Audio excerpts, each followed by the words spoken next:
It's time for ROTD weekend. I told you this was going to happen, and now it is happening. 1 week from today, on Saturday, January 31st, Marty and I are going live in our first ever live cooking demo for Cook for Two.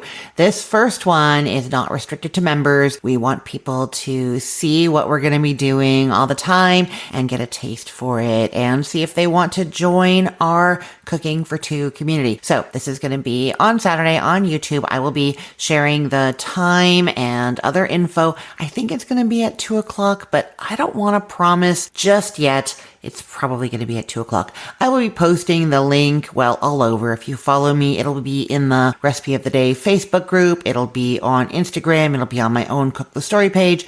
If you are a Cook for Two member, we will be emailing you and putting the information in the Cook for Two live area as well. And of course, there's another episode of this podcast before we go live. That's next Saturday on January 31st. So I will also give you the final details then.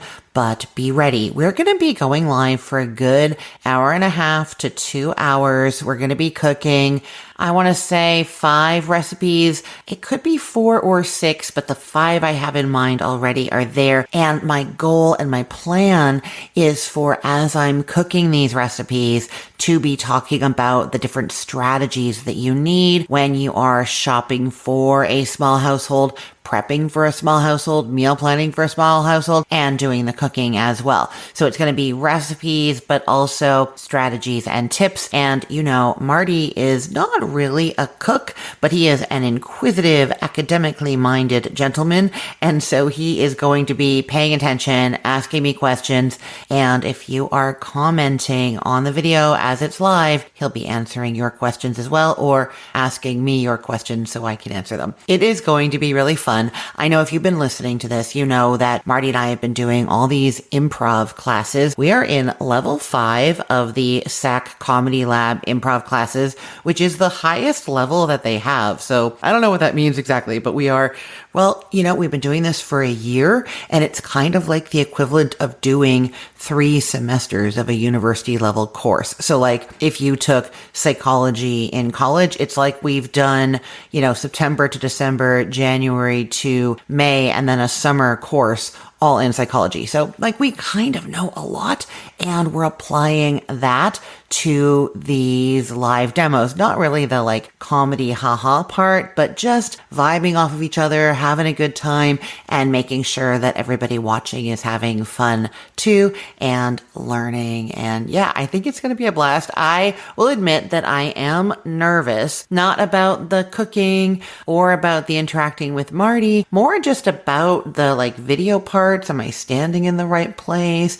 Can you see everything? We have all this tech that Marty has been setting up, and he's very good at this stuff, but it's all, being worked on and being set up, but I haven't really used it yet. So I'm a little nervous about that, but come and see and cheer me on, and my nerves will go away if you are there, I am sure. So yeah, I will give you more details next Saturday, or everywhere that I am available online, including emails and everywhere else. You will get the details, and I really hope you come. I think it's going to be a lot of fun, and I really appreciate all of you out there. Now, my guest today is somebody who is not at all new to being live on camera.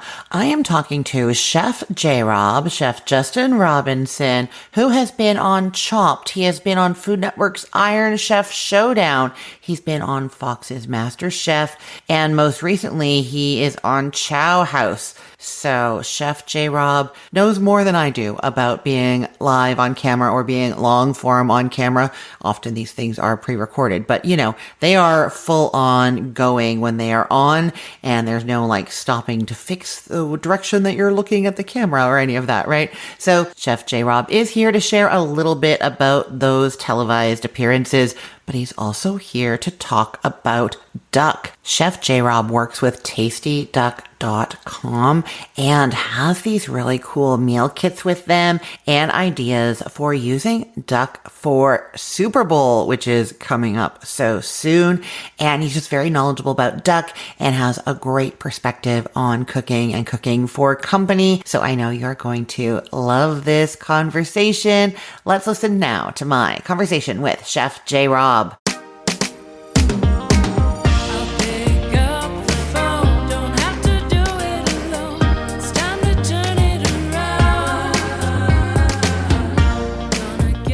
Hey, Chef JRob, thanks for joining me today. Hey, Christine, thanks for having me. Super excited to be on the podcast today. I'm excited to talk with you too. So you have been on a number of shows that people are familiar with, from Chopped to Iron Chef Showdown, but you were recently on Ciao House. How did that happen? Yeah, it's really crazy. My background is just really just going into my God-given purpose for like just cooking. This wasn't nothing I went to school for. I'm fully self-taught. So getting opportunities like the Food Network to reach out, fly me out to Italy, which is a one-in-a-lifetime experience, just to cook and compete is like amazing. So I went out there for season 1. So if you haven't seen Ciao House season 1, go watch it. You'll be entertained from the beginning to the end, and keyword to the end. Okay. You know what I'm saying? Don't watch it and stop. You gotta watch it to the end, but it was a great experience, in Italy cooking and competing, doing what I love doing. Oh, that's so exciting. And Italy's gorgeous. Where in Italy were you? So we were in Tuscany. Oh, yes. So nice. I've been, Florence is like one of my favorite places in the world. That's amazing. Well, congratulations. That is so exciting. Thank you. Now I know you are working, you're doing a whole bunch of things, and people should definitely go and check out your website, especially if they live near Atlanta, because you do like custom dining experiences and stuff, right? Yeah, we do 3-course and 5-course dinners with wine pairings. We do events all the time, from corporate events to baby showers to weddings, anything, any cuisine. I'm your rockstar chef to get it done. Oh, love that. But so you're doing that. And then you're also working with a duck company, tastyduck.com. And I guess I want to know, like, why duck? Why is that what you're like in for right now? Yeah. So like, duck has a weird rep, right? Like some people say they don't like the taste or it turns them off. But when you get like a great company like Tasty Duck, instead of like why duck, it's like why not duck? Like it really comes down to the family and the company that provides a good product. And the Jurowitz family does an amazing job. They're based out of Pennsylvania. I've known them for a couple of years now, ongoing like 4 or 5 years. And they're really family oriented, where I was just a chef that just did a nice dining event for them, just like we talked about, turned into like some amazing friends that I can call on, crack jokes with. They have a lot of duck jokes. I'll tell you that. They got a lot of duck jokes, but it's like, this is just all fun, right? And the flavor profiles of the things that they put out is what sharpens my skill as like, I'm gonna say I'm the private chef of the company. Let's just throw that out there, right? But like they get opportunities to supply their duck product to Michelin star chefs and fine dining restaurants, and they get to taste their food. Well, I have not had the pleasure of eating at a Michelin star restaurant yet. I'm fully self-taught. So it's really intriguing for me to know, how does my dish and my product of the same duck that you supply them stand up in a face-off, essentially. I think of it like as my own little internal TV show. Yeah. And they'll tell me like how amazing the flavor is. The technique that I use is impressive, to have no formal culinary training. And stuff like that keeps me going, because I don't get that type of feedback from anyone. So it's like, 1, you want a great company. 2, you want a good piece of duck. But then it comes down to you. Do you know what you're cooking with? Do you know what you're seasoning with?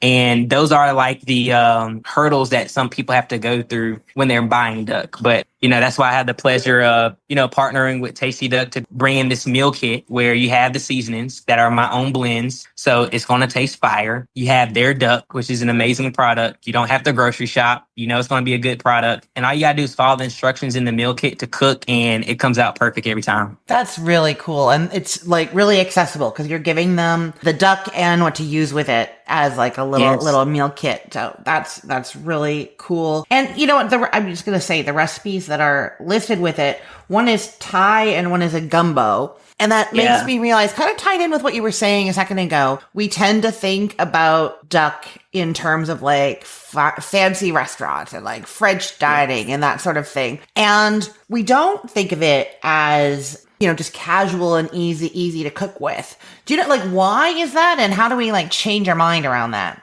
That's a great point. I feel like it comes down to the price point. The more something costs, the fancier people are going to automatically assume. Like, for example, lamb. Lamb chops. Oh my goodness, they cost crazy amount. You go to a steakhouse, you're paying $72 for a double rack of lamb. Why? You know what I'm saying? Like, it's considered fancy because the bones are Frenched and it's seasoned and charred. But at the end of the day, it's an animal that had four legs that was running around on a farm before, it was processed. Same principle for duck. It's just like, hey, this is a premium product because of the type of dish that it can go in. But you can get real home and comfort, just like you can get a nice braised lamb shank over a beautiful polenta. It's home. It's a comfort food. I know people can probably hear the Southern accent, being originally from Alabama, but like gumbo, I'm originally from Mobile, Alabama. So we have a lot of Creole, Cajun ties where gumbo was a staple. Same thing with jambalaya. Okay, well, in jambalaya, you use sausage, and gumbo, you use chicken and sausage. I'm allergic to shellfish. Do the same with duck. Tasty Duck. Tasty Duck provides, duck sausage. So we use that in the jambalaya. And they also have this beautiful shredded duck carnita that we use in the gumbo. So now you have something where people think is fancy and elevated that you make a comfort food. But the beauty is when you use an elevated protein for a comfort dish, it just takes the flavor to another level. Yes, for sure. And makes it like, I'm trying to say that it doesn't have to be French food fancy, but now suddenly your like weeknight gumbo is like French food fancy weeknight gumbo, like it's elevated, even though it's kind of the same, right? Yeah, and the thing is like, regardless of a classically French trained chef, your backyard barbecue goer, the one thing that you can't fake is flavor. If the flavor is there, it does not matter the credentials because it's something that's going to be well received. You can have your fancy chef or your backyard chef, and if it's not properly seasoned, prepared, and, cooked, then you don't have a good dish at the end of the day. Yeah, no, so true. Well, okay, I want to know, we have Super Bowl coming up in a couple weeks. And I was asking like, how do we make duck not seem like fancy French? So can you do duck at something like Super Bowl? Is it like party food too? Or is it really more restaurant and gumbo and that's where we stop? Yeah, I even think that you can wow your guests because that's the last thing they're expecting on their menu. They're expecting some nachos. They're expecting some sliders. They're accepting some chips and dip, right? Go ahead and wow them with some duck. You can get this, and it's really inexpensive. You can get this duck carnita package from tastyduck.com, and it's just basically shredded duck that's been perfectly cooked, and it's already seasoned. Oh. So you just have to throw it in a pan, a skillet with some olive oil, maybe a quarter tablespoon, and maybe, 2 knobs is what I call it, which ends up to be a half a tablespoon of butter, salted butter, and just reheat it, right? You put that over a nacho, do your nacho that you're going to do already, but throw the shredded duck over top. And now you have a shredded duck nacho. How do you elevate the nacho, Justin? Instead of using nacho chips, fry some wontons. So now you have a duck wonton nacho. You see what I'm saying? It's so simple to just take one tweak of an ingredient. And now they're like, okay, like, since when did you become a chef? And it was so like small time in the kitchen. You know what I'm saying? Something so quick that you did, but it's like that wow factor. Yeah, no, that's so absolutely. It can be the star of the Super Bowl. You don't have to worry about the halftime show. It's going to be the duck. Okay, I want to back up and go back to just pretend it's on tortilla chips and we've got the duck carnitas. What kind of cheese would you pair on there? Do you have thoughts on that? Yeah, so you can't go wrong with your classic nacho, right? But I think where people go wrong, they don't double down on the cheese and add queso. So nacho cheese and queso, you have a nice bright yellow, a nice velvetly white cheese, and you kind of do like a crisscross counter and you sprinkle that on the nacho. That's going to give a beautiful pop of presentation. Throw a little green onion on there, right? I want y'all to visualize this. Get a little cilantro, mince it up real fine, sprinkle that over top. So now you get a little bite. Okay, what we're missing, we got fat. We got salt from the chip. We're missing acid. Okay, what we're going to do for acid, y'all, slice up some limes, baby. Squeeze them bad boys over top and just wedge those into the nacho. And now you have a beautiful presentation. If you want a little spice, slice up some jalapenos. If you want to get fancy, you can pickle the jalapeno. Pickle some red onions. Now you got a color pop. You got your yellow. You got your white. You got your green from the cilantro, and some pickled red onions is like this beautiful purple pop that's just going to throw people just for a loop. Like that is a Super Bowl show-stopping app. Yeah, no, I love it. And I love that you've twisted a few things. It's like the duck is different, maybe the pickled onion, but the rest is like what people are used to. So it's not as like, I don't want to say scary, but like they're like duck nachos. I don't know. And then they're like, oh, but that looks pretty familiar, you know? I love that. Well, now, Chef JRob, have you brought a recipe to walk us through today? Yeah, I would love to share with you guys one of the first duck recipes that I've made before I even got on this whole tasty duck thing is a duck burger. Okay. Oh. So for the duck burger, you can go to tastyduck.com. What I suggest is getting the duck sausage. And you're going to take the duck sausage, and they might have where they have ground duck. I don't think they sell it anymore because this was back in 2019 when I came up with this recipe. But this duck burger still lives rent free in my head, and I have never seen a restaurant that serves also a duck burger. No, it's true. No, I don't think so. Yeah, so this is like one of the one-on-one recipes, right? So what you do is you take the duck sausage and you take it out the casing, right? From there, you want to mince it up really fine because it can still kind of hold that form that the casing has. Once you mince it up real fine, you want to take 1 egg, whisk, and we're talking about maybe a pound worth of meat, just so you can reference. So that's going to give you about 4 portions, enough for your families to have for dinner or for a nice lunch. Of course, this is going to go great with some sweet potato fries. So you want to have your sweet potato on standby. Or you can just buy them store-bought, so you can pop those in the air fryer, or you can deep fry those. Or if you're really healthy, for all my health-conscious folks listening, sprinkle a little bit of coconut oil on it and pop it in the oven at 375 for like 12 to 15 minutes. It's going to be beautiful. Okay. But back to the burger. We got our minced up meat. We're going to add in our seasoning. What seasoning, Justin? Like I said, we got my rockstar blends. These are very unique flavor profile forward seasonings that are going to give a unique taste to your dish. So on that duck, because we have a fatty protein, but a beautiful lean meat itself, what we're going to do is we're going to take a spice honey maple seasoning blend, which is called Base Player. It's my Base Player seasoning blend. We're going to add 2 tablespoons of that. So you have like a little sweet note in that burger. But again, it has crushed habanero in it. So it's a slight heat on the back end. So now you have you a good, solid, sweet heat burger. And then we're going to season it liberally, right? Liberally would be probably like 3 tablespoons worth of the Keys. The Keys is my seasoning blend that is flaky salt, coarse black pepper, and for umami, ranch dry seasoning. It's already mixed up. It's ready to go. It's perfectly measured. And once you season that up, you take your hand, put a glove on if you want, and just go to work. Crush up the meat in your hands, mix that egg in it, so forth and so on. And then from there, you want to form your patties. If for some reason the viscosity is too loose, when you actually try this, throw in a little breadcrumbs. Ducks eat bread all the time. When you go to the park, you feed it bread. Hey, introduce those breadcrumbs into the mixture and form that patty. And once you form that patty, what I like to do is throw it on my smoker. I got a Traeger. It never lets me down. It's an amazing pellet smoker. I throw it on the smoker for probably like 12 to 15 minutes at 425 degrees. If you don't have a smoker, no worries. You crank up that skillet, get it on high heat, and you want to get a good sear on that duck burger.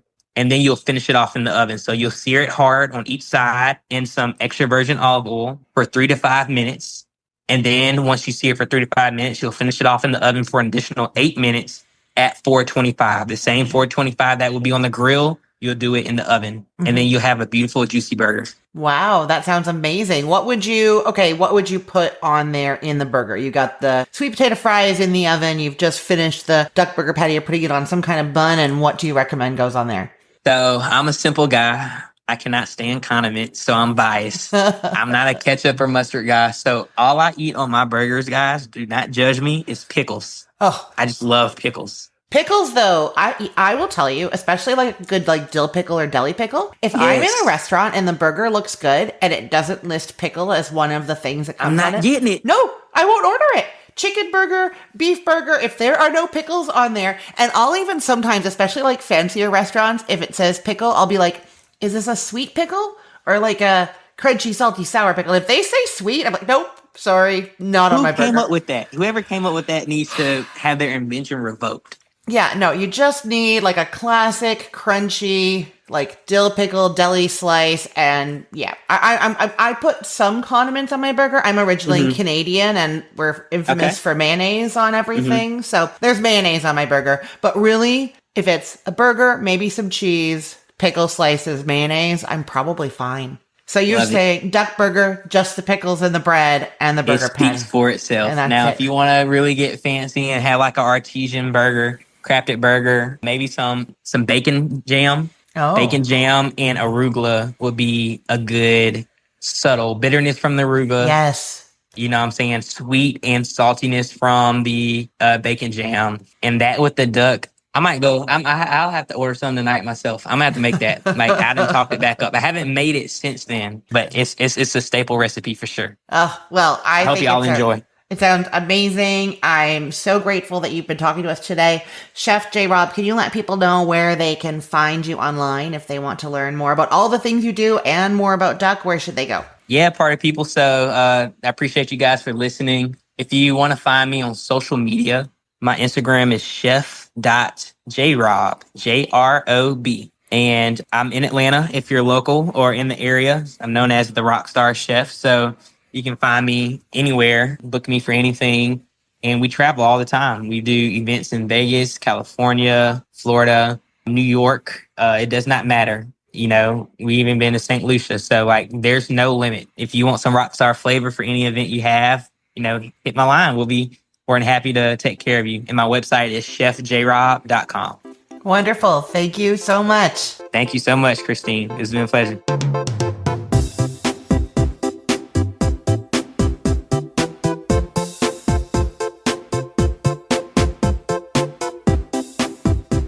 Duck burgers, duck carnitas, Thai duck quarters. Oh my. Thank you so much, Chef JRob, for all of these great ideas for Super Bowl and beyond. I am so excited to go beyond the ordinary with duck. Such cool ideas. As to cool ideas, I am making some tasty things this week, doing some finishing touches on some recipes, trying some new things. I think you're going to love them. I am working on probably one of my favorite new recipes in a long time. This is a ground beef and zucchini skillet that has like Italian seasoning kind of flavors, and there's some red wine vinegar in there. And I don't know how to explain it exactly, but it's just really like meaty and hearty. And then also the zucchini and all those other flavors in there just make it kind of like not dry at all, like moist and full of flavor. And I made it. The most recent time was just a few days ago, and there were leftovers in the fridge. And every time that I opened the fridge to like find something to have for lunch or a snack, I was pulling that out to munch on it. It was that good. So I'm doing the finishing touches on that one this week. And then I want to tell you that for some reason that I don't understand, I have been craving chili lately, and I've made it a whole bunch of times. And I kept finding that the recipes that I were trying were not quite hitting my craving. And it was like my mind was like set on a certain flavor profile. Like I'm like, no, I want chili that tastes like this. And so I kind of stepped back from all the recipes I'd been using, my own recipes from before, and just went like really back to basics. And I've come up with a chili that I just think tastes like chili, like how chili is supposed to taste. It is like a chili powder forward flavor, but I toast the chili powder a bit first. There's onions, there's beans, there's ground beef. Oh, but I use a higher fat content ground beef so that the seasonings can really kind of toast in the fat, and that extracts more of their flavor. And I'm not sure exactly if you can understand what I mean, but the result of this chili just tastes like chili. I know I said that already, but it's like, it's not spicy. It's not smoky. It's not sweet. It's not acidic. It's meaty, but not like crazy meaty. And it has beans, but not tons of beans. And it just lies like somewhere in the perfect middle of all those things. It doesn't taste at all like spaghetti sauce. I know sometimes we all have had chili that tastes more like it should be on spaghetti noodles than on anything else. No, this you just want to have with like some garlic cheese toast or cornbread. Maybe you put some sour cream cheese, green onions on top, a crush of tortilla chips, but I don't think it needs it. It's just perfect. Okay, I've told you enough about that. I am doing the pictures and videos for that this week as well. And then the rest of my week is being spent prepping for that live YouTube cooking demo. I can't stop talking about it. I'm super excited. But yeah, totally. I'm gonna spend probably a day doing all of the recipes back to back to make sure that I have all the right amounts of ingredients, the right tools. Do I need extra of anything? So I'm gonna be doing that one day this week. And yeah, that's gonna take up a lot of my time. But like, time well spent, fun time in the kitchen. You know, I love that. Okay, what is going live on the sites this week? As promised, we are going back to one new recipe on each site every week. So I have 2 new ones this week. Oh wait, I have forgotten. I'm not supposed to tell you what is coming new. I'm supposed to tell you what went live this past week. I am not used to this yet, even though I've been doing it a while. Well, I've already hinted, so I'll tell you the 2 recipes that are going live this coming week are the Polish kotlety mielone, which is probably not how you pronounce it. We just call it kotlety in my house. It is one of Marty's all-time favorite recipes, kind of like mini meatloaves that are pan-fried, really delicious. And then on the cookful, the very simple 5-ingredient mac and cheese that doesn't use a roux or even evaporated milk. It doesn't use any specialty ingredients at all, just the basics, but is like easier to make than normal mac and cheese. That's going live on the cookful, but I was supposed to tell you about what went live. We had one recipe go live last week. That was the easiest spaghetti and meatballs recipe on the cookful. You need to check that out. Okay, I think that's everything. Don't forget, stay tuned. January 31st, Saturday afternoon. I will give more details everywhere that I am. If you're on my email list, if you're listening to this, if you're on Facebook, Instagram, anywhere like that, I'll be letting you know where to find our very first cooking live demo for how to cook for 2 people or for small households. I think it's going to be a blast. I really hope you can make it.